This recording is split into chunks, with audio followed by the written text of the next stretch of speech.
Welcome in, folks. It's the final episode of the 2022 NFL season. You Like That Feels Great, Baby is here to recap the Super Bowl and put a close to the 2022 season. What a season it was for both of our teams, the Niners and Vikings, and then, of course, the champion Kansas City Chiefs. Really great game, 38-35. Absolute all-timer with a little bit of an anticlimactic ending. I think there was an opportunity there for it to be one of the 2 or 3 best Super Bowls of all time. The little bit of anticlimactic ending changes things a little bit, but all in all, one of the best Super Bowls of all time. I think it's going to crack the top 10. Just came out today that it rated third all time in most viewers. So a successful Super Bowl on the whole. Joey, it's time to recap.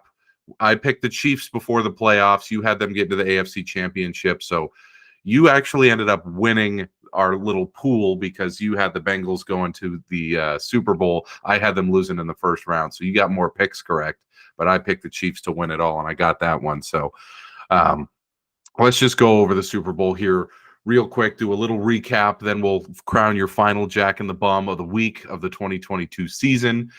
Go over kind of the state of our teams as we go into the offseason and some moves we'd like to see made.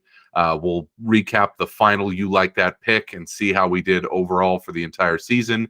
Give your feels great, baby, wildest take you feel best about currently, and then close the final pot of the 2022 season with some stuff that we're looking forward to next year in a variety of sports. But back to the Super Bowl, Joey. Chiefs 38, Eagles 35. What's your top line recap of the Super Bowl? Like, what do you think it will be remembered for most? I think it'll be mostly remembered for Mahomes and Hurts, really. I mean, they both played, very well. But I think it's mostly gonna be remembered for Mahomes on what appeared to be a bad ankle, re-injured it again, and brought his team back from 10 down at halftime. He's special. He proved me wrong a bit. I didn't think, not that he was, obviously not one of the most talented QBs ever, but I didn't think they had enough to beat Joe Burrow last week with him not 100%, and he wasn't, and he probably was. He's probably closer to 100% yesterday, but still not perfectly healthy. And boy, that run at the end, like, was just it's Gutty. probably one of his top. It's probably one of his top 5 plays ever, and it's more impressive because it wasn't with his arm. Yeah, he was darn good. Partly because Andy Reid was dialing up guys wide ass open. Yeah. But he hit him, and yeah. Other side note, their offensive line blocked their front, which we couldn't do. But yeah, 0 sacks that won them the game, and yeah, congrats to the Kingdom. Yeah, Chiefs Kingdom with their second title in 4 seasons. Mahomes 21 of 27 for 182 and 3 touchdowns, which good numbers, not incredible numbers, but 96.4 QBR because he wasn't sacked. He also ran for 44 yards with a 7.3 yards per carry. Did not make, I think, a single mistake the entire game. There wasn't even one ball that was like, oh, that could have been intercepted, or, oh, it was, way over the receiver's head. Like, basically pitched a perfect game with the limited amount of snaps that the Chiefs had, given that the, time of possession advantage was massive for the Eagles. We got to talk about the Eagles' vaunted D-line that came up with no sacks. You just said it off the top. Huge game for the Chiefs offensive line, which that was not a storyline heading into the week. And they probably, outside of Mahomes, get the most credit for that victory yesterday, not giving up a sack. But man, what happened to that Eagles defense? I mean, you can't blame it all on the turf. That was a bit of a collapse there. Yeah, I mean, well, the part that I think they, had a tougher time this week than what the Niners, I'm sure, were hoping to do last week, is that because they could protect, especially, the first half. Well, they protected better in the second half, but they didn't catastrophically, get somebody hurt in the first quarter. But yeah, Andrew Wiley had a heck of a game blocking Hassan Reddick, but they were able to to use the pass to set up the run. And like I said before the Niners game, they can't stop the run. And Mahomes with his run up the middle, Pacheco I think had a pretty good day. McKinnon made some plays. I mean, they kept him off balance enough. Mm-hmm. And Philly, their linebackers are not great. And Mm-hmm. if they got past that front four, it was a problem. And they were able to hold up not only with the run blocking, but the pass blocking, getting Travis Kelce open, because he was, again, especially in the first half too, he was, again, I don't know how that guy gets so open all the time. And he's the first guy circled on the whiteboard every week, but credit to him. Yeah, they were the stars of the game, other than Mahomes. Yeah, and I thought, obviously, like, Mahomes gets the MVP. The main storyline is probably like the lack of the pass rush by the Eagles and their defense completely capitulating, and everybody saying, hey, look at who they actually faced in their 16 combined wins across the season. Like, not a lot of great quarterbacks on that list. Like 39-year-old Aaron Rodgers and mediocre Dak Prescott, probably the best before the Super Bowl, and then they get carved up like that in the second half. But one thing that I think we got to talk about, that really, if the Eagles won, I think would have been the biggest storyline, is Hurts on the ground, specifically Hurts with the sneak plays on 3rd and 2, 3rd and 1, 4th and 2, 4th and 1, over and over and over with that bush push, shove the quarterback over the line with the two running backs pushing. I mean, that play happened, 11 or 12 times? He had 15 carries for 70 yards, a couple of big long runs in there. Most of them were 2 to 3 yard carries where he just gets shoved over the line. That was wild, man. That probably would have been the number one story today had they won. Would have been like, what a crazy gimmick play that like led to a Super Bowl title. That was nuts, man. I was gonna say they did it one. I think maybe the last time they did it was the closest one that the Chiefs came to stopping, where they kind of did have Hurts stopped, but they didn't stop his forward progress, and then he got pushed. It's like, I was thinking, if they do that one more time, someone's gonna ask for a rule change next year, because this, again, I don't know what other good reason. It's like the shift in baseball, like why do we have to tell people where to stand on the baseball field? But like, everyone's like, this is a tough watch when there's like 8 guys on one side of the second base. And it's like, what are we doing here? Like, it's kind of like this, like, we can't tell what the offense to do if they hike the ball from the center to the whoever. Like, if they follow all the rules, like, you can run whatever play you want, like, stop it. But then again, I'm just like, yeah, are we watching rugby? Like, what are we doing? The thing that made it so successful, I think, was that you said last week, Jalen Hurts has the Avengers blocking for him. You have two Hall of Famers in Kelce and Lane Johnson, and then Mailata, who's one of the biggest humans ever to play in the NFL. And it's like Dickerson's a quarterback, Pro Bowler. Yeah, a quarterback who knows how to avoid injury when running, and it's set up for this situation where you would never do this in week 3 against, Danny Dimes. You would only do this in the Super Bowl, where you would basically use your quarterback as a human battering ram like 12 times in one game.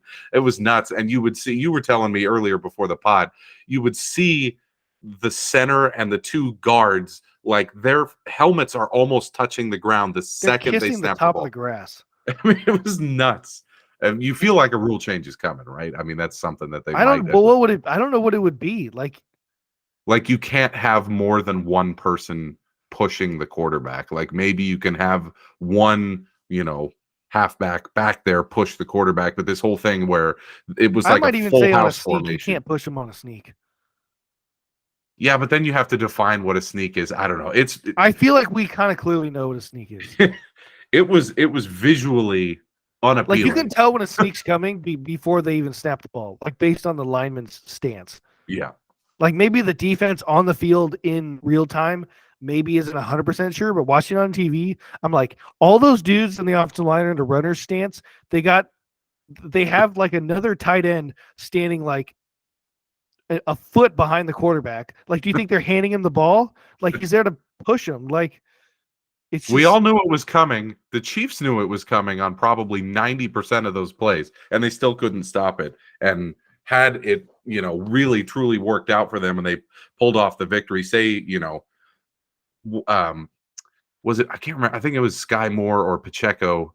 It may have been McKinnon, whoever fell at the one. Say they, like Ahmad Bradshaw in 2011, fell ass first into the end zone by mistake, I and think it the was Eagles McKinnon, yeah. they're driving down again to try to score, and they score, and then they do the 2-point conversion to win the Super Bowl on a sneak play. Like, it was all set up there for it to be like, this is the most iconic, like, crazy shift play in the history of the NFL. Where, like, imagine, like, let's say 2007 Super Bowl, Patriots Giants, one of the teams is like runs the wildcat the entire game. Like, that's almost what it felt like. Like, there's this play that we haven't seen in a long time. I mean, we see it in college sometimes, and that it was their bread and butter. Like, anytime they were in a short yardage spot, they used it over and over. It gets so, like, it has so much success. I'm like, are they about to run it on 1st and 10 after a touchback? You're like, why not? Yeah, like Joe Judge. It's like, let's run a sneak. Exactly. Joe Judge was just on the wrong team. He was ahead of his time. Yeah. Now, the other Vic could do it. Can their line do it? The other storyline that I think comes out of this on the football side of things is the refs. I hate this storyline. Obviously, if you're watching our clips on TikTok and YouTube, we did get a little shit for criticizing the refs in the Cincinnati Kansas City game, but I felt like that was pretty damn egregious. I feel like this call and this one was the correct call. There are people, though, who will criticize the timing of the call, but that was probably the biggest thing I saw on social media yesterday during the game, was the initial reaction to Bradbury's hold on, I believe it was Smith-Schuster, when he's running that wheel route. He grabbed him just a little bit. And I mean, obviously it's a penalty, but the whole, scripted, the NFL is rigged storyline. Yeah. I mean, there's always going to be outrage, and that was the latest outrage during this game, and it was really frustrating. But that is a storyline we got to talk about, because you're right. I mean, I hate talking about the refs at all, but even more specifically about actual, like, penalties and calls. I really hate to use, like, when a penalty is called as, like, is it a call or not? Like, it really shouldn't matter. Mhm. And it was a hold. Like, was it like the biggest hold I've ever seen? No, but it was a hold. And Bradbury himself his said credit, it was a he hold. said it. Yeah. And good for him. Like, good for him. Like, just, he gained probably a lot of people's respect for that. Probably not Deebo Samuels, though. He called him trash. And then after the game, he was on Twitter saying, well, who wants to argue with me now? It's a little much, Deebo, but, yeah, it was a flag. The problem, I think a big reason why everyone was so, like, focused on it was because Greg Olson on the broadcast, who I thought did a fantastic job. I think Kevin Burkhardt and Greg Olson are really good. But he immediately was like, that was terrible.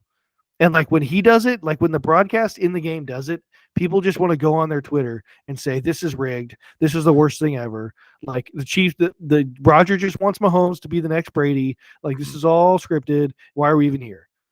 And I'm like, I don't think that happened. Yeah. Needed to tone down the rhetoric a little bit there. Thought on the whole, Cheffers had a pretty good game. It was not like it was like a botched game. To think, like, what other call would have been, like, even debatable? Like, I mean, I thought for the most part you didn't even notice the refs until that, but they called it right. That's the mark of, I think, a good Super Bowl is basically everything that we talked about to this point has been on the field. There was no, oh, this guy got ejected because of a late hit. That was the gigantic controversy. Or, the refs really didn't get involved until that final play, because it was a pretty clean game, a well-called game. And then if the guy who committed the foul that caused the other team to win the Super Bowl says, yeah, it was a foul, that should be the end of the story. So the whole thing of, I mean, it's such a reductive, like, low IQ storyline over the last few weeks. The NFL script, it's like I saw the video of it was at the Pro Bowl where some, like, media person was like, hey guys, did you get the script?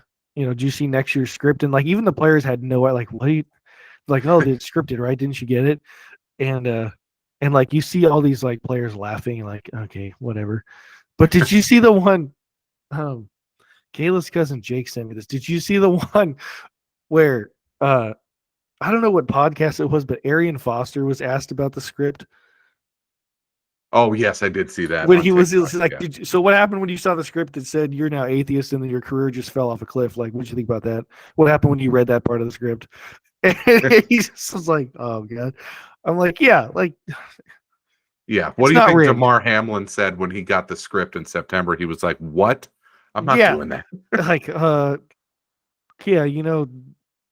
Brock Purdy Brock, get the script? yeah, Brock Did Purdy saw the script. He was like, "Hey, wait a minute." yeah. Trey Lance saw the script and was like, threw that thing against the wall immediately. Yeah, we got to move on from the refs. I just hate talking about that. The Chiefs They did, were fine. especially They were Andy fine. Reid. He did everything possible to win that game. I think that was probably his best ever coaching performance. There was 2 touchdowns in that game where the receiver was literally alone on one side of the field inside the red zone. Just brilliant scheming. Maybe his best game ever. I have a different. This one's more of a hot take, but boy, we'll see in like a couple, 2 or 3 years. It might be time to start thinking: is Andy better than Belichick? Is he? Because he won a lot before he got Mahomes. A Yeah. lot. Never won the big one, but he won a lot. And Bill, if he doesn't win anything without like anything, like I mean you don't need to win a Super Bowl, but you can't just suck for the next 3 or 4 years and then He, retire. he had 5 seasons with the Browns without Brady, and then he had 2 seasons without Brady in New England at the beginning, and then uh, 2019 or 2020 until now. So it's like a total of 10 seasons that he's coached without Brady, and I believe in those 10 seasons he's made the playoffs 3 times and got knocked out in the first round in all 3. And then you look at Reid, he had wild success with Alex Smith. Obviously, he's had the greatest success of his career with Mahomes, but he had success with, Michael Vick, with Donovan McNabb, with like Kevin Cobb. He had so much success that they were like, he can't win the big one. And they're like, the only reason why we're having this conversation is because he wins a lot. Like he's always like, they were consistently in the NFC Championship game in Philly. And he got Jeff Garcia to the playoffs. Yeah, and it just the way the team around him too is like Bill, like everything is just like, oh, the Patriot way. It doesn't sound like, I mean, I'm not saying this has to be like, run this like an NBA team where everything's just, we don't care about any structure and we're gonna Kyrie Irving's gonna coach the team. But like it doesn't need to be like the Marines or whatever's going on, and now even a bigger indictment, he just keeps hiring his friends as like coordinators, like and his kids. yeah, like it's Belichick is now in like year 3 of the a worst bit thing of that a happened to him was decline. was Tom to win, and like Tom's like, well, I didn't need you. Yeah, and then Reid's stock just keeps going up higher and higher. Obviously, if he loses yesterday, that's then 4 Super Bowl appearances with 3 losses, and that moniker of, hey, the guy who really still can't win the big one. He only had 1, and it's 1 Emmanuel Sanders catch away from being 0. So now he's got 2 10-point, overcoming right? 10-point in the Super Bowl. Like, I mean, that takes something. Like, I mean, yesterday clearly was like that was Andy Reid. Yes. Give the enemy some credit, like Mahomes, but like, yeah, that was him.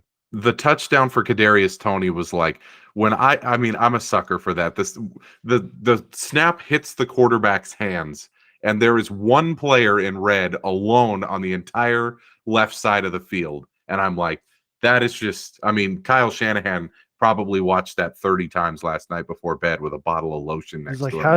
how can I do that? How can I do that? I mean, it was like an absolutely incredible performance from Reid, and I mean, understandably, this is his Kyle was moment. probably like, I did do that, but my quarterback died. And I had Josh Johnson trying to throw it to Juszczyk out in the flat. That's how bad it got. Let's talk a little bit about the silly stuff of the Super Bowl. Obviously, this is like, the biggest day of the year for American TV and, sports media and all that. So there's a lot of other things to tackle here. We'll start with the halftime show. And God, we got to tread lightly here because Rihanna is someone with almost universal approval among all people. So when I say this, it's coming from a place of this is one of the biggest artists of all time. I think she's the 2nd best-selling female artist of all time. Her first live performance. I'm not laughing because that's not true. I'm laughing because like we are gonna set it up. We're gonna get a huge buffer. I gotta get a huge buffer. She sold Proceed. 120 million albums and singles, all-time great. Okay, hasn't performed live in 5 years, and it showed. Okay, like that's all I have to say is, okay, say Tom Brady starts the Super Bowl 5 years from now after not playing in the NFL for the last 5 years. He just comes out of retirement at age 50, goes, I'm starting and I'm going to do it. You would not expect that to go very well. This did not go well. Like, putting the fact that she's pregnant aside, a very low energy performance that was just like, what is going on here? Like, this is an icon, and she's out there just kind of like giving it 15% effort in first gear. Like, what was that? What was it? It was the worst halftime performance in the history of the Super Bowl. That's what it was. And I don't know what, like, I mean, yes, I mean, congratulations, you're pregnant. Like, I mean, she shouldn't be like jumping up and down and doing it. Like, she shouldn't. Like, like You couldn't put it's her on crazy top to of the it. giant thing that Katy Perry came in It's on. yeah, it's weird to. It's like I want to be like, oh yeah, you should have been like doing all this. It's like, well, like like she's pregnant. Like you just like that's a big deal. As well, somebody knows what that's like, and yeah, it's just and with all the whatever all those dudes were doing, the whole like around, just they looked like the KKK in the hoodies. Like, The what the hell is costumes going were on? just like not great either. Like, I was like, Like, I don't what know. It's am I just very watching? strange. And yeah, like you said, like her, I mean, she's one of the biggest people ever, like in our generation, and like the standards were high. Like and I'm not even just gonna say her. Especially last year. Last year, people, it was Dre and Em. Like I listened to those guys. I love that. I grown up love that music, and I'm like, but I can say like that was terrible. Like what? Like that wasn't even good. Right. Like there's way too many people. Like they each sing a verse for like 30 seconds. This I did appreciate the Rihanna was hers. Like it was just her. Like I do like that. Like if the halftime show is Aerosmith, Rihanna, whoever the hell it is, like I don't want you bringing like I want to see you like right. Let's see what you can do. Right.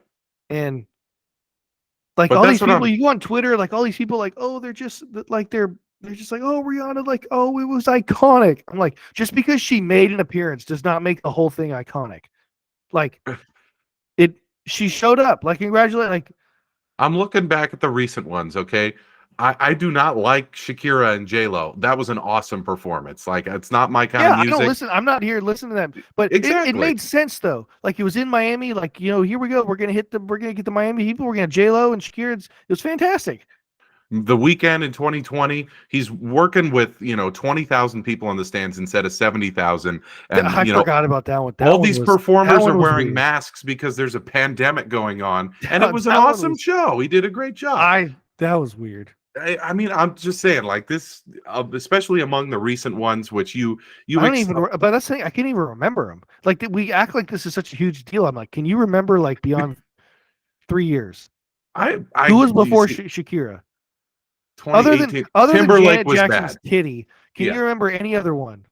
So I actually can, because like I do watch all of these sometimes on YouTube just to like remember. I'm like, okay, Timberlake. Beyonce.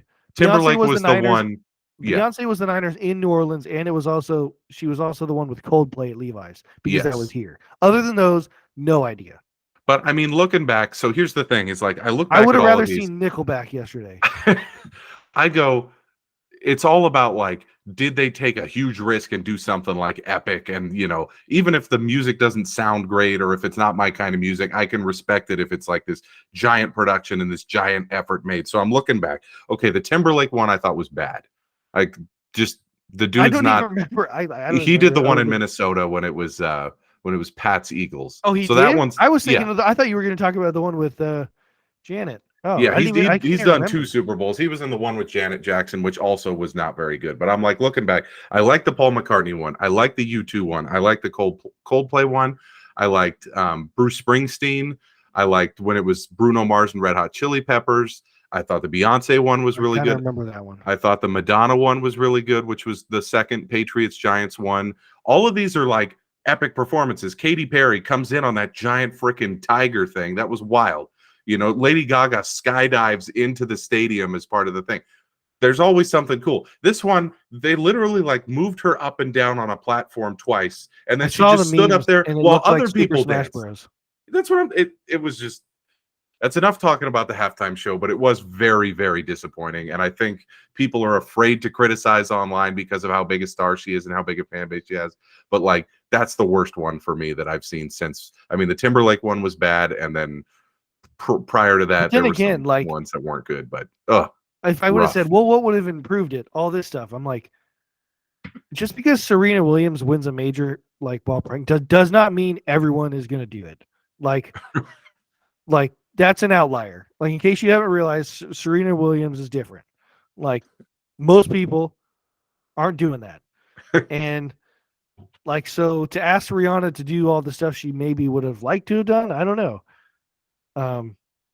Yeah, it goes down in, I think, one of the bottom 5 of all time. So that was a disappointing aspect of an otherwise pretty damn good Super Bowl. The commercials. So I was at a Super Bowl party, so I did miss a lot of these, but I watched a lot of them this morning. The Breaking Bad one was probably my favorite, where they're just like, Oh I mean, yeah, that was really funny. For anybody who watched the show, I thought that was like really good and high production value. Like it looked like an episode of Breaking Bad where they're trying to advertise for some chip brand. I was like, that was okay. And then the only one that I wanted to talk about besides that one, I'll throw it over to you after this, but like the Gronk one had all this hype for weeks and weeks on all the football channels.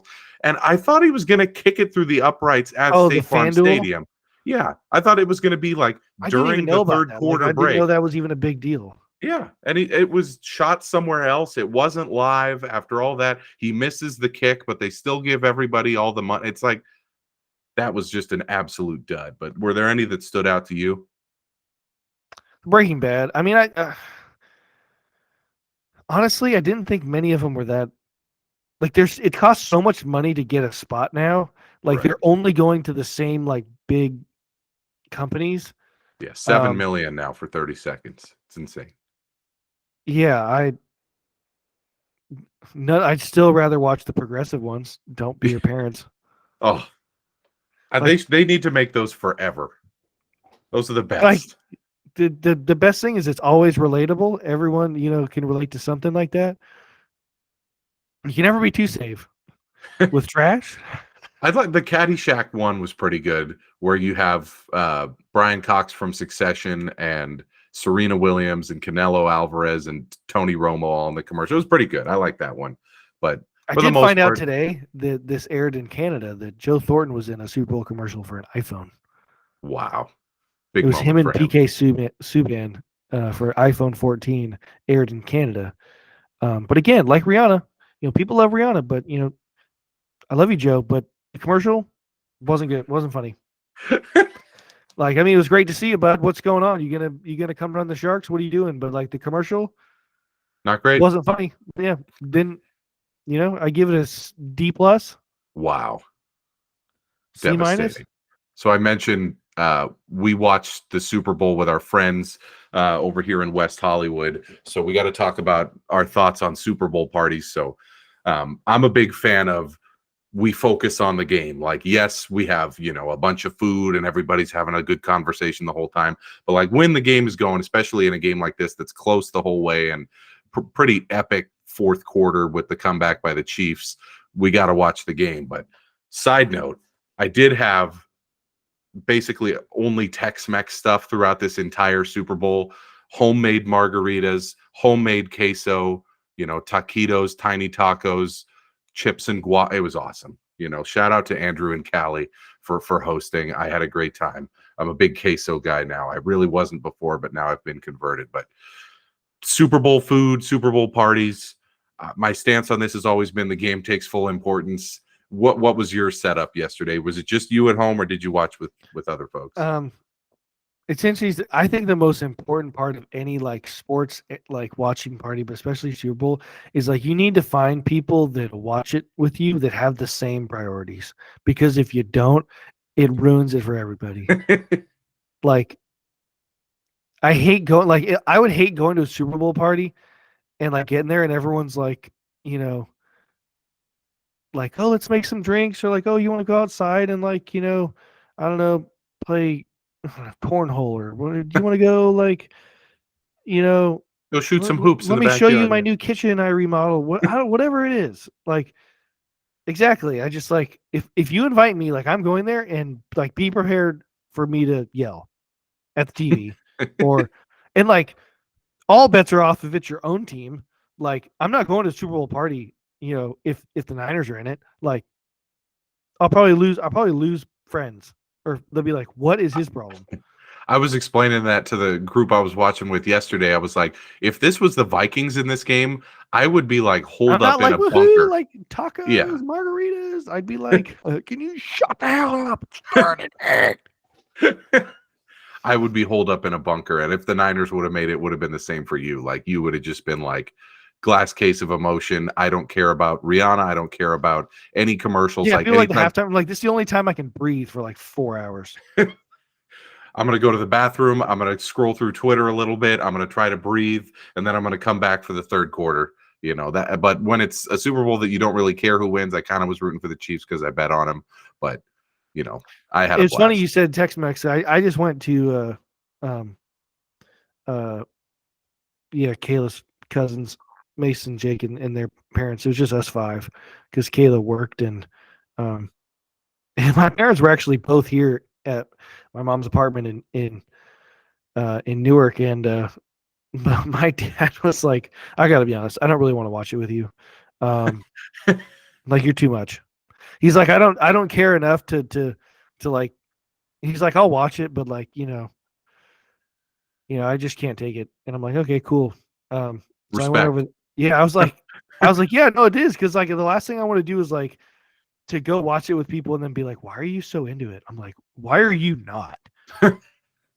But yeah, went over there, and they made it's funny, they made tacos. Like, Mhm. they make these like outside and grill them, and it was like steak and chicken and shrimp, and I've had them over there before. Like, I usually don't like Mexican food like at all, but I had those like the last time I was over there. Oh, they were unreal. And like since then, I'm like searching out for tacos, and by that I mean just not at Taco Bell. Like, I'd had Taco Bell, many times, Uh, but now it's like, oh, even by our house, like there's a great like taco place. Like, oh, I'm like I'm like Yo Soy Jose. Like, that's me now. Like, it He's is. finally been converted after all these years of only having And the. we even like we went Yeah. to that place with you guys when you guys came out here. Yep.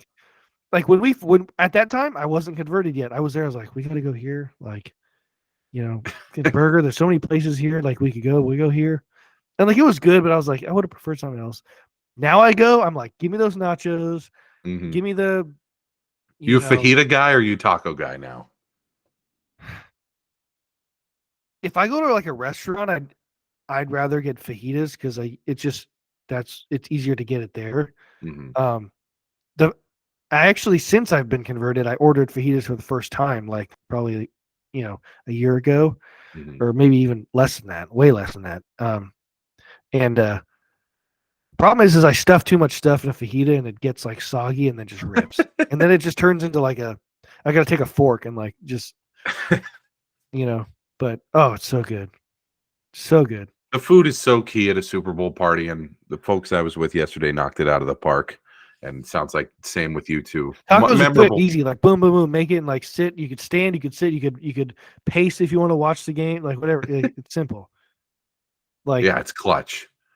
Wings are always tough because it's such a, production with you're always having to wipe your hands and whatever. Pizza, I think, is still the goat of Super Bowl party food, but all depends on what folks are going with. And I had a good time yesterday. for Yeah. me, like, I love, um, like, it's ironic. My dad actually can't. I saw him for a couple hours earlier today, because he watched it with my mom. My mom, I guess, sent him with like eggs, like those deviled eggs. Oh, I'm a sucker for those. Like,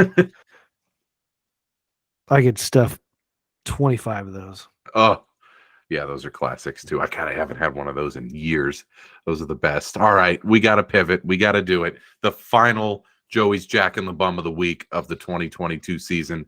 We've done 13 of these before, and for the first time, we have a non-human Jack in the Bum of the Week, but I'm going to go through the human candidates that I came up with. Obviously, Rihanna.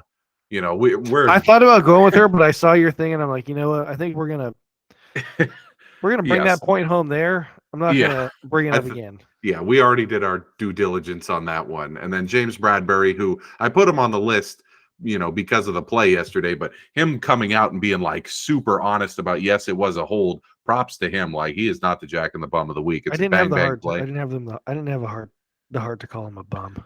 Exactly. Then obviously Nick Sirianni, you know, second half collapse by that Eagle defense and their defensive coordinator Gannon. I mean, they're both possible candidates. I thought the whole Sirianni just bawling during the anthem was very strange. As a guy who bet on the Chiefs, I didn't know what to think of that because I was like, this would never happen with like Belichick or Reid or Pete Carroll or Mike Tomlin, where the Super Bowl is starting. Well, And they're this, there more often than Sirianni is. that's what I'm saying. It's like, act like you've been there before, like showing a little like, emotion. he's like, I haven't. That's what I'm saying. It's like showing a little emotion is cool. And like, you know, that's the biggest moment of his career. So props to him. But that level of crying, I was like, whoa, like that's the leader of the team 2 minutes before kickoff. Like, get it together, dude. So he was a possible candidate. But like I said, you're going with the first ever non-human Jack in the Bum of the week. Yeah, it's wild. Only one game, but that, as always, great candidates. But yeah, I got to go with a non-living organism. Was it called in biology? I don't know. But the Super Bowl Jack in the Bum of the week is none other than the good old green grass on the field for Super Bowl 57. Wow. They talked about it on the broadcast, all these guys slipping in, and I was noticing it too. But I wanted to make them the Jack in the Bum of the week for the sole reason is I don't know if you heard this, but I read that this grass has been secretly manicured grass for like 2 years to only be used for the Super Bowl. Like it has been in Arizona, like being watered, the sun, everything. Like they have taken apparently meticulous care of this grass. And I read that it costed, I think it was the NFL. It had to be. I don't think they'd make, Arizona or the city or anything big. NFL, it cost them $800,000 to take care of this grass that they input this week for the Super Bowl. And it sucked. It was Multiple terrible. players said it was the worst field they've ever played on. Jalen Hurts changed from one pair of Jordans to another pair of Jordans. The kickoff on one of them, the kicker almost blew out his knee, just slipping, trying to kick it off. I don't know. There was a play that went viral on Twitter when it happened where Mahomes kind of stepped up in the pocket and just dumped it off to Kelsey. But if you look at the all 22 angle, this like went viral on Twitter as it was happening. Both Reddick and the other defensive lineman for the Eagles, like right as they get off, they both fall down. And then the center for the Chiefs also falls backwards and falls down, which causes Mahomes to slide up in the pocket and drop it off to Kelsey. And Mahomes slips and falls as he's throwing the ball. So it's like 4 of the 10 or 11 players in the box are just down, non-contact, slipped. Well, I read that they painted crazy. the entire field. Not just the logos, the whole field. Like they wanted to make like the Masters, like they wanted to make this look green. Mm-hmm. I was like, okay, well, maybe not do that again. Like, I mean, I could see because I saw the Eagles, like some of their players, like our defense, our D line they didn't have the jump because they thought they were gonna. I'm like, I want to be like, that's an excuse, but then I was like, it did. I mean, guys were slipping everywhere. Like It looked like they were playing like that game Niners Chicago in week 1, where it's just like the field is just inundated with water and nobody can get any kind of traction on the field. It was really, really odd. And they caught on to it early in the game. And then, of course, Eagles fans who it would have been the Chiefs fans if they lost, but Eagles fans after the game are like, this is a travesty. Like, look at this compilation of 31 times that an Eagles guy just like planted his foot and it came out. Like, we all knew that was going to happen to whoever lost because that was like one of the main storylines besides the refs and the great performance by Mahomes was like, it was a slip and slide out there the whole game. So a very valid Jack in the Bum of the week for sure. I can't believe it. Our first time it's a non-human, non-biologically, not non-mammal to win the award, but that's the final Jack in the Bum of the week for 2022. The grass at Super Bowl 57. Before we wrap this up and do the You Like That and the Feels Great Baby, let's just do a quick state of our teams as we go into the offseason.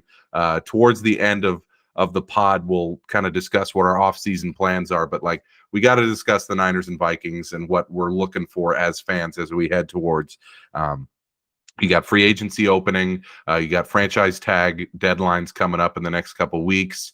You got the draft coming in April, the combine, all that stuff is coming up. I'll start with me for the Vikings. We hired Brian Flores, who I wanted all along. This is the defensive coordinator that we needed. Obviously, Ed Donatel didn't work out. A very, very conservative coach who, last year it was just not a scheme fit. He tried everything he could to get it to be, the way he envisioned it, like being a Denver style. Our edge rushers have a ton of pressure on them to get to the quarterback, but everybody else is going to have, all this ample room to cover. Our nickel corner is just going to be roving all over the place, and it never materialized. And our defense was Swiss cheese in the second half of the year. So I love the Flores hire. That is step one. I like that the cap has risen $20 million because that gets us out of salary cap hell. And there's some flexibility there in terms of we need to rebuild the defense like super fast, given that the contention window is very short and we need to turn it around quickly. And I think that probably involves either restructuring or cutting several guys, Thielen, Dalvin Cook, Harrison Smith. You're probably going to see a trade or two there. You may see even Zadarius Smith being let go after having like a really good season just because of the cap number and his age. So looking to the Vikings in the offseason, there's going to be a lot of change. Obviously, Brian Flores is probably going to want to bring in some of his former guys from both Pittsburgh and Miami on that defense. And I can only hope that we can rebuild it quickly because, the contention window is very short with an aging quarterback, just an aging roster in general. So going to be a very pivotal offseason for the Vikings' new GM, Kwesi Adolfo-Mensah, and his, strategy last year did work with the wins and losses, but we're going to have to see if he can rebuild the defense on the fly this year. So what are we looking at for you for the Niners in the offseason? Obviously, a lot of things on the checklist for a team that just went 13-4. Yeah, number one is just the quarterback. Figure out who's going to be healthy.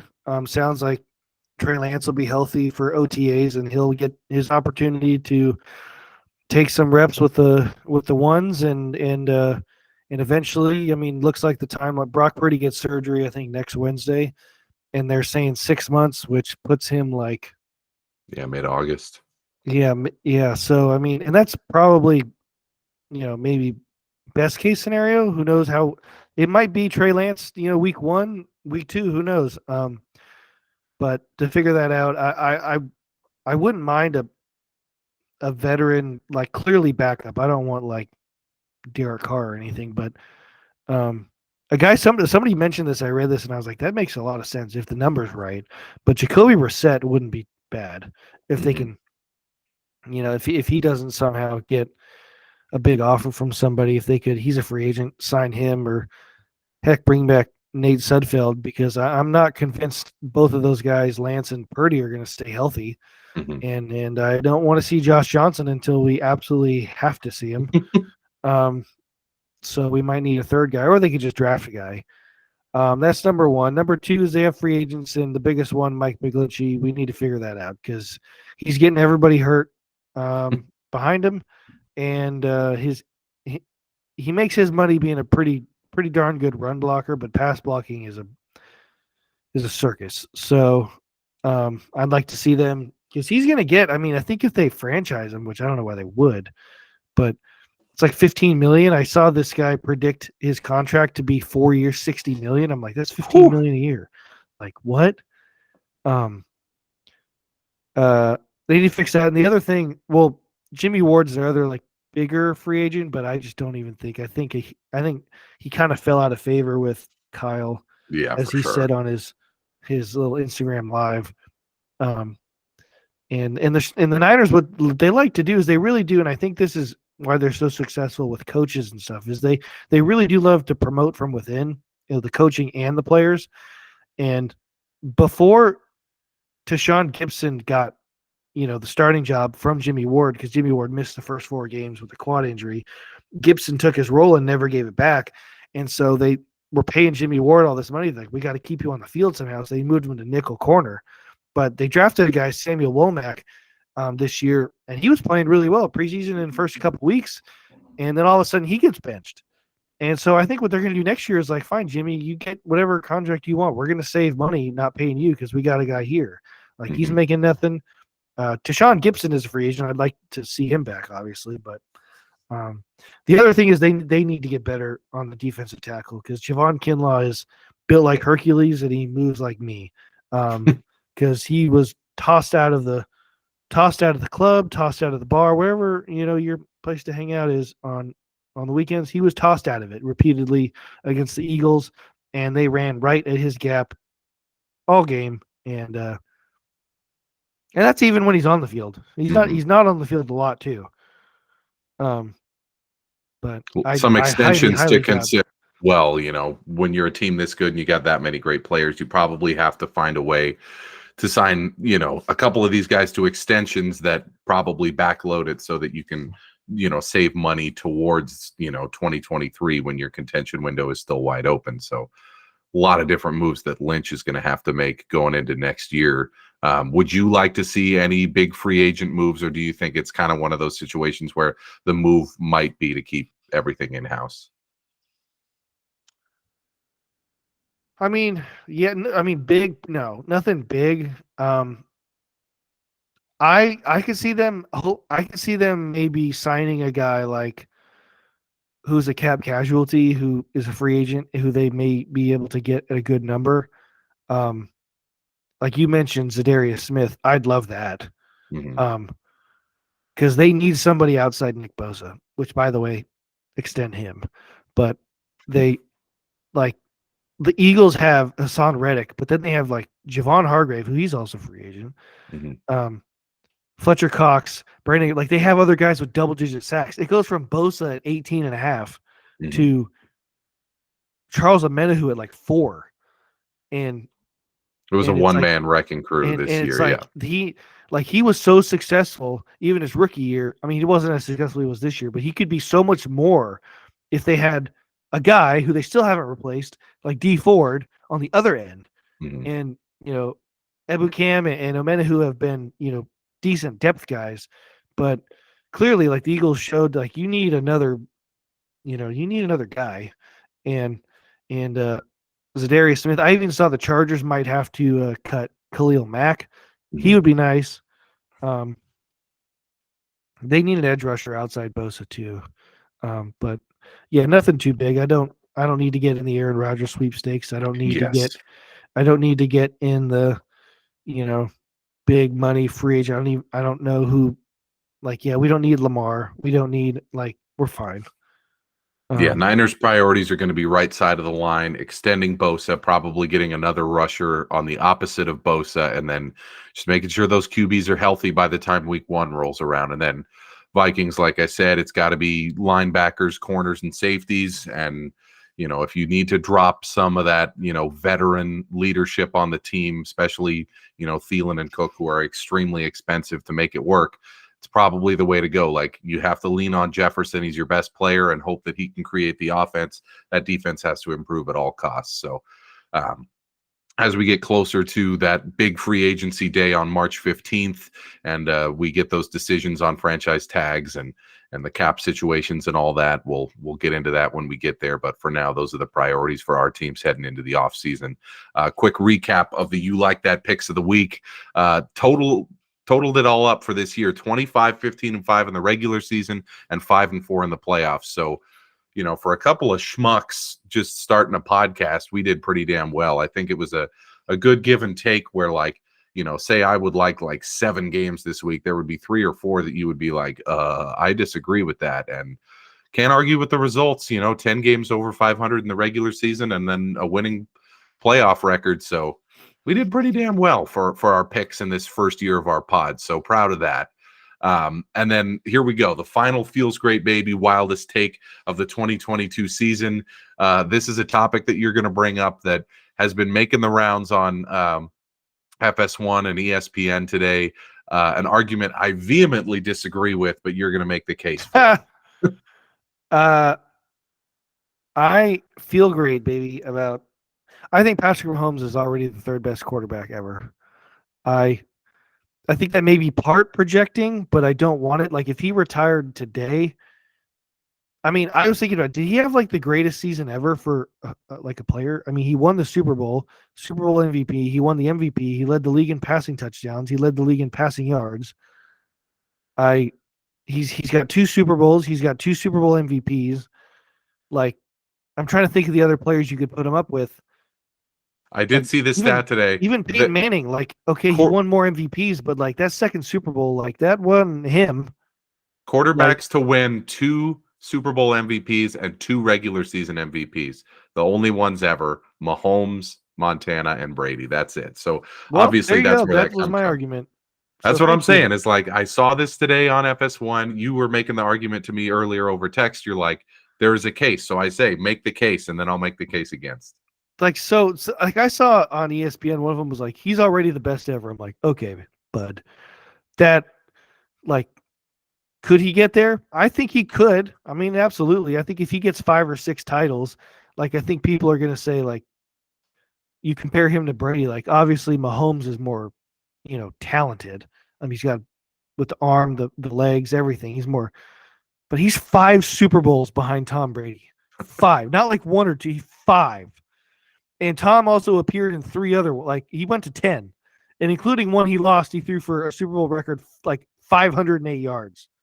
Like, let's pump the brakes. I mean, if Mahomes, like, if Travis Kelce, something like he gets hurt or Andy Reid retires, like, we don't, like, it could, like, there's a long way to 7. Mm-hmm. There's a long way to 5. I mean, he could get there. I mean, is he pretty darn close to Montana? Probably. I mean, I could see him getting, 1 or 2. Maybe Kelce gets one of those MVPs if they, in the future. But I mean, who else is there? Brett Favre. I mean, he won once. You would think Rodgers. Mahomes is already blown by Rodgers. That's the thing, is there are all these great what ifs of guys who won 1. So I look back at Brett Favre. Obviously, there were so many opportunities for him to win that 2nd and even a 3rd, and he just didn't get there. Rodgers won in his 2nd season his 3rd season as a starter in the NFL, and then hasn't even been back to the Super Bowl since. Same with Drew Brees. He only went once and he won, and that was 8 years into his career. He played 12 seasons after that and never even got back to the Super Bowl. Dan Marino, I think. I have another hot take now that you said that the Drew Brees. I think it's going to sound harsh, but I think he's one of the most overrated quarterbacks in NFL history. But I would kind of agree with that. I think Eli Manning. He's like the Frank Gore of like quarterbacks. This is a completely, just because you play forever and rack up like numbers does not mean, like, was he ever like the best player in the league at any point, like best quarterback? So this is my argument when I rank the top 5 or 10 quarterbacks of all time. Is it's all relative. Like, I put Johnny Unitas ahead of guys like Drew Brees because at one point he was unequivocally the best quarterback in the NFL. Yeah, I value that metric. Stretch. Like, you have to be the best for like at least 1 year, preferably 2 or 3. Right. And Drew Brees was never even the 3rd best. Okay. Yeah. There was maybe sometimes he was 3rd best, but he was never 2nd best. It was Brady and Manning and then him. There was never a year. Manning, it was Rodgers. Exactly. And I would say basically starting in like 2010 through the end of his career, Brady, Manning, and Rodgers were all ahead of him. And then, by the time it's 2018, 19, 20, guys like Lamar and Mahomes and, they're ahead of him by then. So at no point was he ever even the 2nd best quarterback in the NFL. So then there's this whole other thing of like, you got to talk about Super Bowl titles. So Terry Bradshaw won 4, but he's not in the conversation because he played on a team that was all defense and running the ball, and at no point was ever one of the 5 best quarterbacks in the NFL. Yes, he was a winner and a tremendous, leader and game manager in big games and whatnot. But you look at all those Super Bowl titles and AFC Championship titles, the score was always like 13-6. The Immaculate Reception game, the final score was 7-3, I believe, or 7-6. Like, it was a completely different game, but he was never one of the 3 or 4 best quarterbacks in the NFL. So my top 3: Brady, Montana, Manning. I strongly dislike Peyton Manning. As I was always a Brady guy, I don't like Peyton Manning. I think he's good on TV, but he's kind of a schmuck. People don't give him credit for how much of a schmuck he was. In college, he had all these, allegations against him, and this whole thing about coming back from that neck surgery miraculously, and the HGH showing up at his house, and it was for his wife and not for him, and all these things that got brushed under the rug for that guy. Still, in my opinion, the 3rd best quarterback ever behind Montana and Brady. I don't think, even if Mahomes, let's say he plays well for another 3 seasons on the current pace that he's at, I think the longevity is very important. So Manning was one of the 2 best quarterbacks in the NFL for 13 seasons, which Mahomes has to play at least 10 to 12 seasons at the level he's playing right now to leapfrog Manning. I think he will get there. I think by the end of Mahomes' career, he will be the 2nd best quarterback of all time. But right now, I don't even have him in the top 5. I think once he's reached that top 5, well, the 10-year plateau is the thing. Once he reaches that 10 years, so say your thing is just longevity. Yes, you have to play for X amount of years. This is the argument with Patrick Willis not making the Hall of Fame. He was the best linebacker. I should have made that.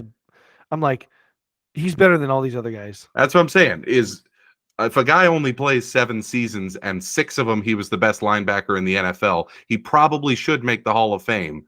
But if there's another guy who played 14 seasons and 5 of them was the best, if Frank Gore gets in and Patrick Willis doesn't, that's a problem.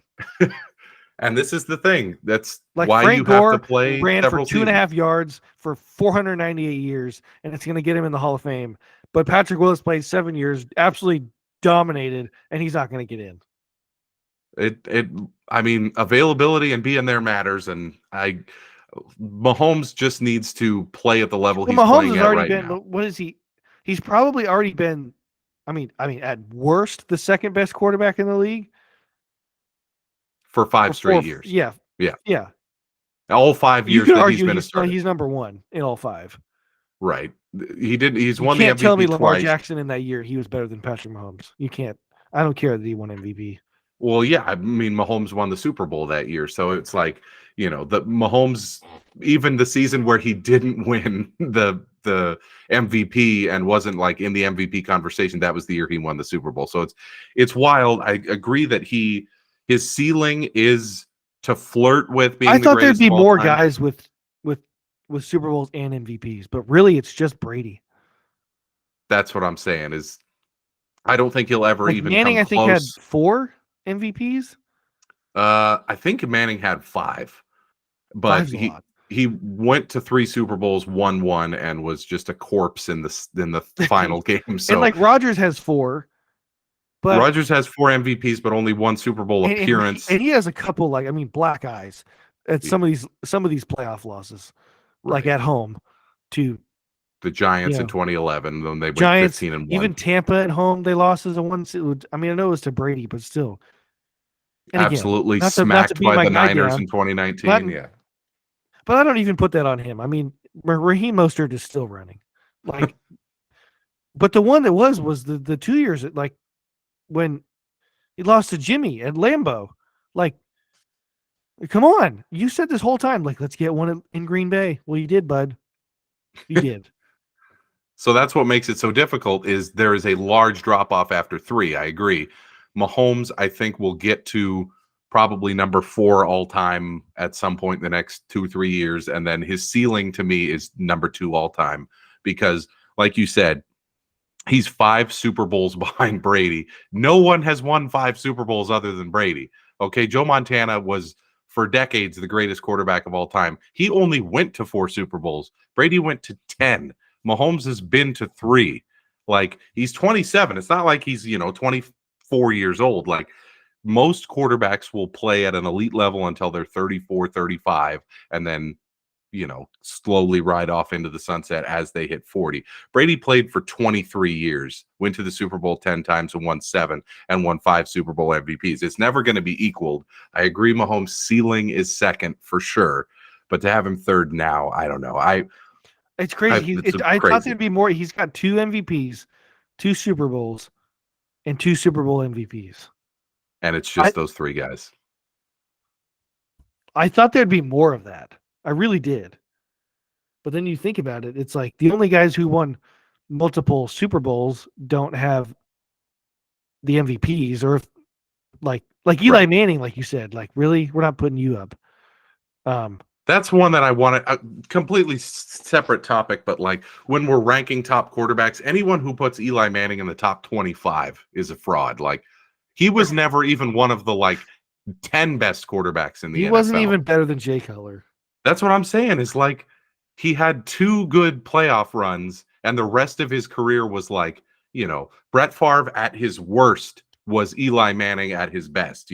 This was a turnover-prone dude who somehow dragged 9-7 and 10-6 teams to a Super Bowl. And by the way, never won a playoff game outside of those 2 seasons. Completely side topic, but you lose credibility when you put guys like him in the conversation. You made a point about the titles. I'm also I don't like that we talk about it like titles, but it's just the way it goes. But I still would put Dan Marino up there pretty damn high. So I wanted to get to that. I have him 4 right now. He did not win the Super Bowl, but he, I would say, is probably the comp to Mahomes in terms of season 2 in the league. Both of them had their breakout. Mahomes in 2018 and Dan Marino in 84. Dan Marino's 1984 season, when weighted against how the league was at that time, is still, in my opinion, probably the greatest season any quarterback's ever had.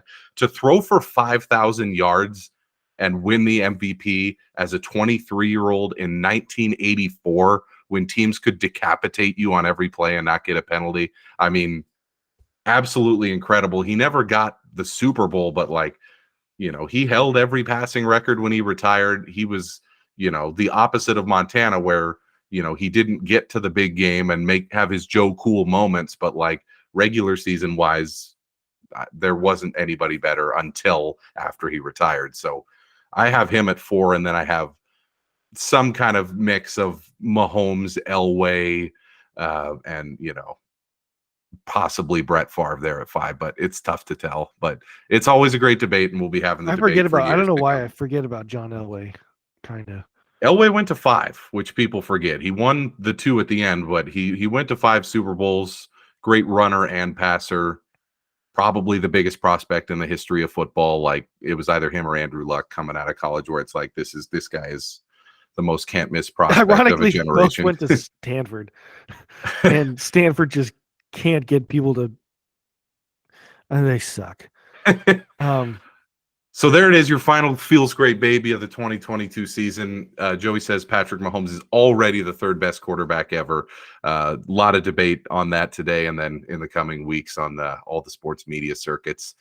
Let's close the pod. So we're going to talk about some stuff that happened this week outside of sports, our plans for what's coming up next for the podcast, and just for us as sports fans as we go into the dreaded time of year where it's football not being the number one story. For me, I'm landed on my feet. I'm going to Riviera either on Friday or Saturday, depending on how Tiger plays. But Tiger Woods is back. It's his first regular PGA Tour appearance in a non-major in almost 3 years since he played in Japan in 2020.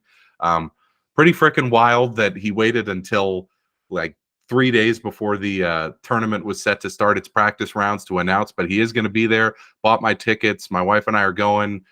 Absolutely pumped to see the GOAT again. I haven't seen him play in 10 years since back when we went to the US Open at Olympic Club.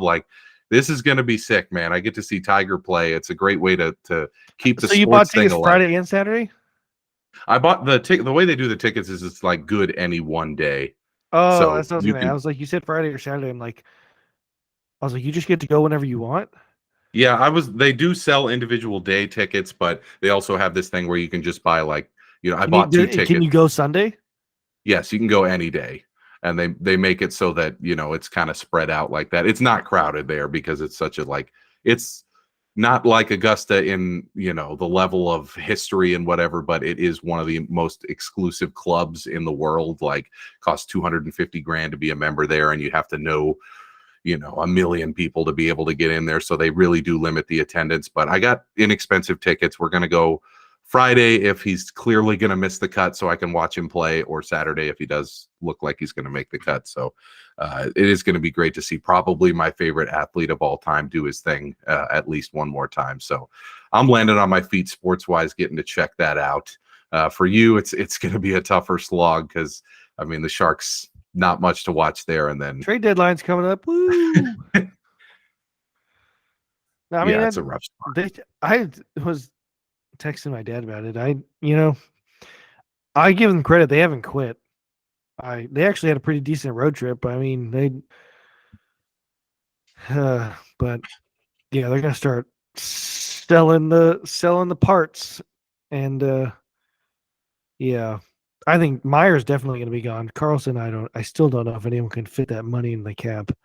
It was reported they were talking with Edmonton. I'm like, oh, is McDavid coming back in the trade? What are we getting from there? Vander Kane? Oh my God. It's getting wild. For you, I think this is probably one of the weirdest times for you as a sports fan, given basically your whole life the Sharks were good and the Niners were either mediocre or bad. They did have the The Harbaugh Niners era. were either like challenging for the Super Bowl or challenging for the first pick.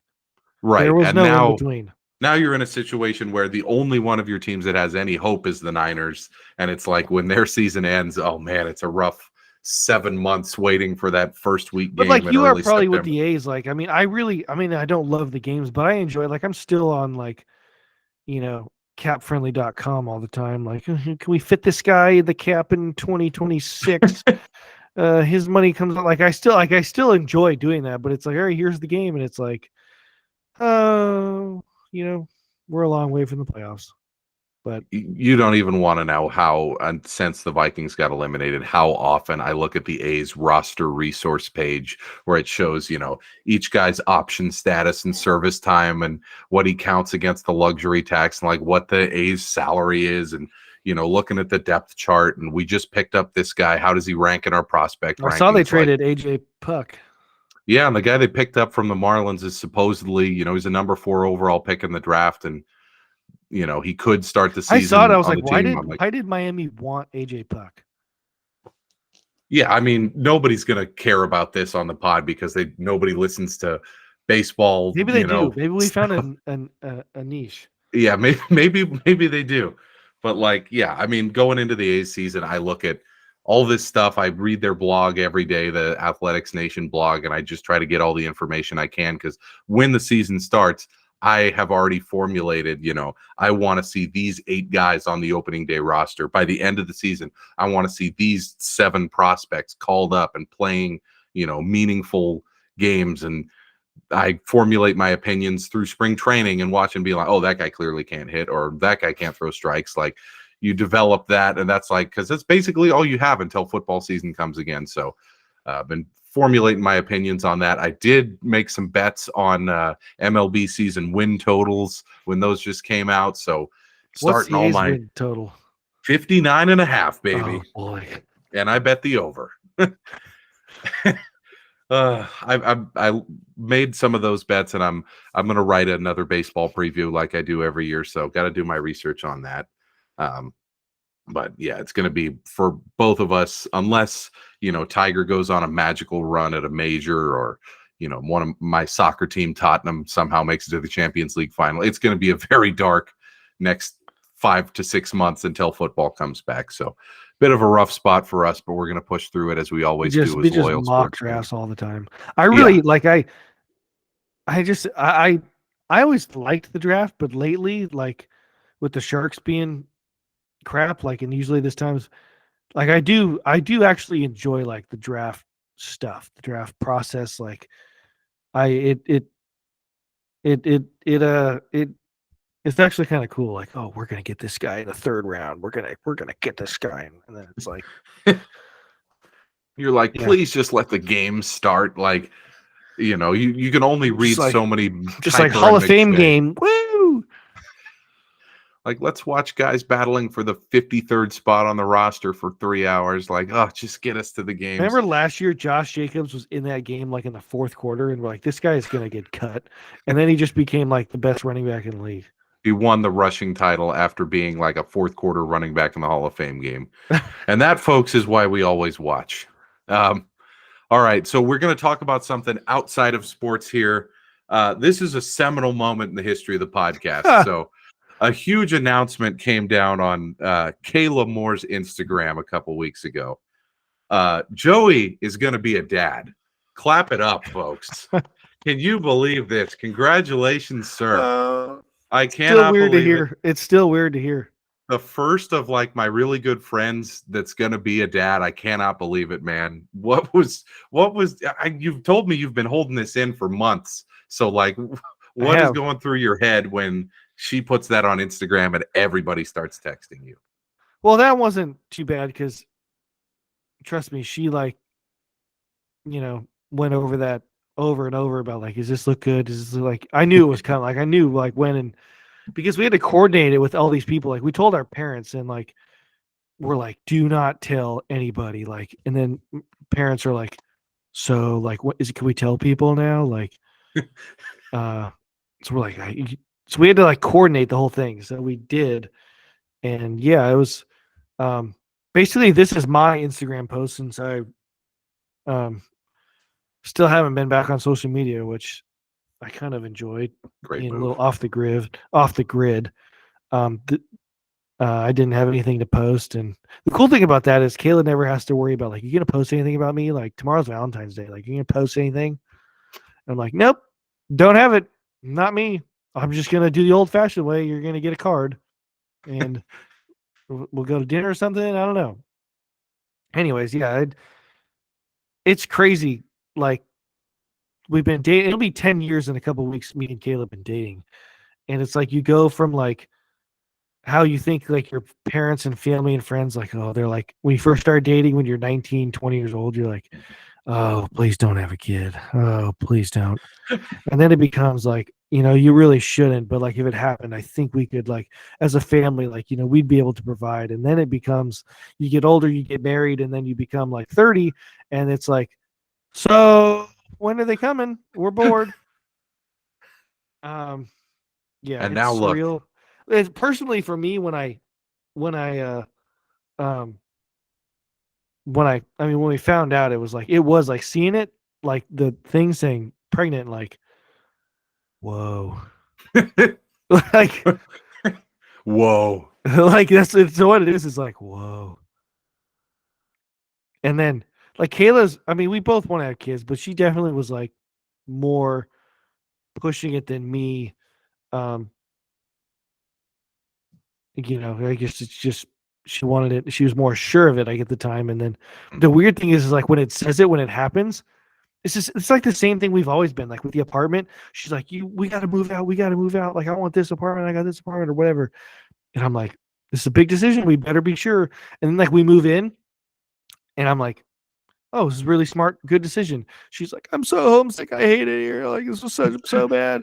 Like, she's so like, it was the same thing with the baby. She's like, I want a baby. I want a baby. I want a baby. And then it's like pregnant. She's like, oh my God. Like, it's happening. And I'm like, you told me you were ready. Like, what is going on? No, it wasn't like that.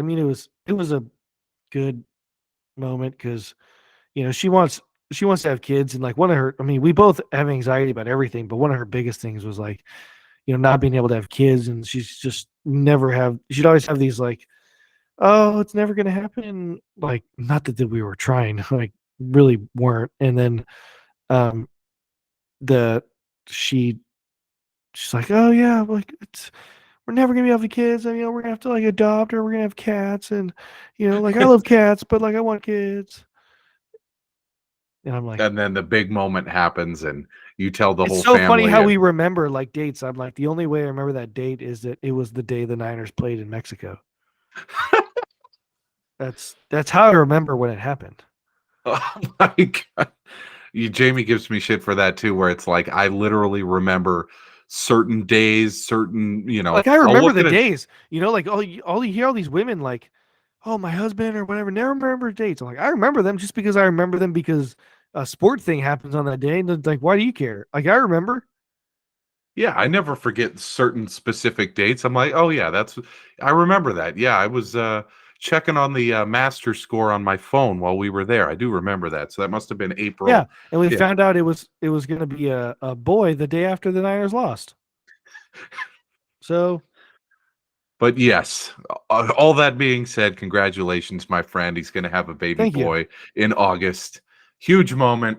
Fatherhood is coming. It's so And cool that it's coming in August because yeah, there's no like potentially hockey playoffs, like football hasn't started, like it's just convenient. that's how Convenient. you planned it out. You're a professional. You're a professional podcaster. You know what your schedule is. And you were like, Yeah, got I'm to like be one of those. August. I'm like one of those hockey players who like the team tells them if you want to have kids, they are only being born in July and August because training camp starts in September, or like football. Like, yeah, didn't some Chiefs like player's wife give birth to twins yesterday? Yeah, like in the morning, and then he won the Super Bowl at night. Like, what a day for that guy. The cool thing is he gets to say like the best moment of his life was the birth of his kids, but it also in his head was the day I won the Super Bowl. Like What it's a the day. same day. What a day. But yes, We have a congratulations, lot of my friend. birthdays in August. Um, the due date is August 4th. I have a cousin born on August 4th. My sister is later in the month, but um, yeah, it's weird. It's still weird. It's never gonna not be weird. To Like we think, made a person. yeah, 13 years ago, you were an 18-year-old at Cal State East Bay when I first met you, and now look at you. You're going to be a dad. I can't believe it. Pretty freaking I wild. can't either. Yeah, It's a cool thing. It's congratulations. good. It's a And good thing I know Kayla doesn't listen to this anymore, so I can say whatever I want. Um, yeah, somebody's no, it's watching cool. it on YouTube. I don't know who it is, but somebody is.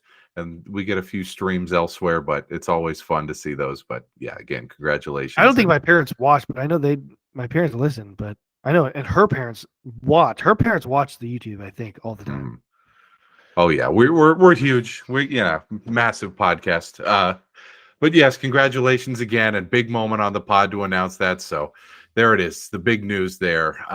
Before we wrap up the pod and wrap up the 2022 season, we're gonna just give you the plan for the off season until we get back to the NFL in late August. So we're going to do a free agency pod March 16th and release it on the 16th. The 15th is kind of when all the decisions will be made.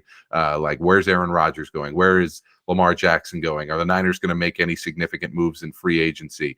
Where's Jimmy G going? All these things are going to happen March 15th, you would imagine. So that's the first day of free agency. So we'll come on the next day and kind of go over all the craziness that happens on that day.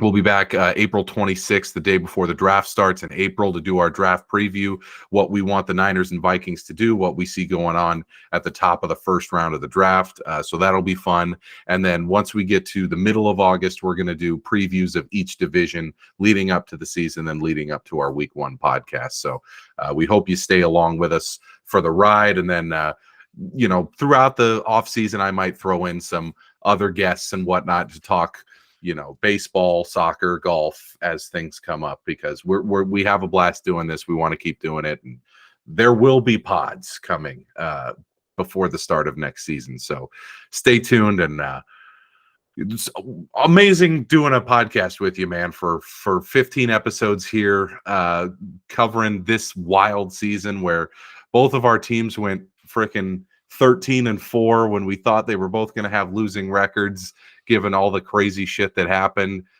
It was a wild ride, man. What a crazy first NFL season of this podcast, huh?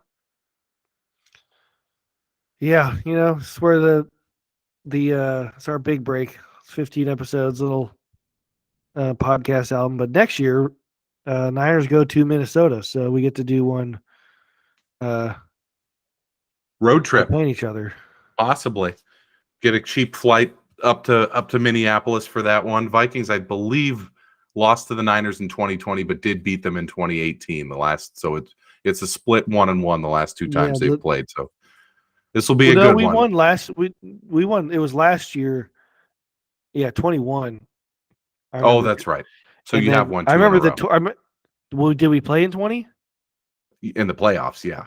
Or no, 19 was the Oh playoffs. yeah, Yeah. that was Yeah. I was thinking just regular season. Yeah, and then 18 was in In Minnesota, week Minnesota. 1. Yeah. Yeah. And that was Cousins' first game as a Viking, and we curb stomped Jimmy Remember, G. I watched that at your house. Yep. Yeah, that was an easy one. I thought, oh, Cousins, this guy's going to be a beast. What, 1 or 2 titles for sure. Lo and behold, it was actually the Niners who made a couple deep playoff runs after that. But yeah, Vikings, Niners meeting next season. Definitely excited for that one. I would imagine next season is going to start Thursday, September 7th with a rematch. Eagles at Chiefs. Oh, I was thinking about that too. Yeah, Yeah, I heard that they play Philly. that is It's inevitable. either going to be that. It's either going to be that, or it's going to be like Buffalo or Cincinnati. I think they probably want to save that for later in the season. I CBS have probably protects that game. Yes. It's a interconference game. It'll be just like when it was Panthers Broncos facing off again to start the 2016 season. Almost a guarantee that the next time we are covering a regular season NFL game, it's going to be Eagles at Chiefs September 7th, 2023. And until then, we will have more content for you, but I am going to miss the NFL. It was a wild ride in 2022. It's And like, yeah, then it's okay. We got to we get got through a to whole like hot ass summer out here in middle of Brentwood and Discovery Bay. We got to We got like the next time we do 199 a days. podcast, the next time there's a football game, I'm gonna have a child. That's how far in the future it is. 199 days away until the next regular season NFL game. It was a wild ride, and we were so happy to have everybody listening to us this year. We appreciate it, and we hope to keep it going next year. And thanks to everybody who listened throughout the 2022 NFL season. And we will be back soon for free agency, for the draft, for some football coverage in August, for some baseball and soccer and golf coverage throughout the NFL offseason. Pumped to be bringing that to you. And thanks to everyone for listening over the course of this NFL season. And we will see you soon.